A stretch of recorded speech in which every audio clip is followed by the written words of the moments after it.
প্রত্যেকটা দিনই শুরু হয় আল্লাহ তাআলার অশেষ রহমত থেকে। Hello everyone, good morning.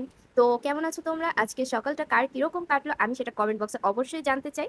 আমার সকালটা আলহামদুলিল্লাহ, সকাল সকাল প্রকৃতি এনজয় করতে বের হয়ে গিয়েছিলাম। প্রকৃতি বলতে আমার বাড়ির চারপাশ এই আর কি।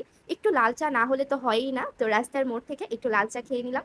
আর তার সাথে একটু ফুল কামব্রেঙ্গার নতুন ফুল এনজয় করতে করতে রাস্তা পারাপার হচ্ছিলাম। সামনে পড়ে গেল একটা বাদাম, বাদাম বলতে বাদামি আর নারিকেলের। তো এইগুলো মোটামুটি ভালো লাগে আমার কাছে, কারণ আমি অতিরিক্ত মিষ্টি লাইক করি না। বাট এই লোকেটা অনেকই বাজে ছিল।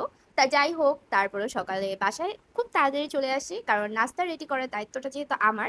তো আজকে সকালে না আমি বউয়া ভাত আর শুটকি ভর্তা রেঁধেছিলাম। তো আমার হাতে শুটকি ভর্তাটা দেখো লাল লাল, কারণ না মর্নিং মর্নিং না, যেহেতু শীতের একটা মৌসুম, বউয়া ভাতের শুটকি ভর্তা না হলে না মুন্সিগঞ্জাদের একদমই জমে না।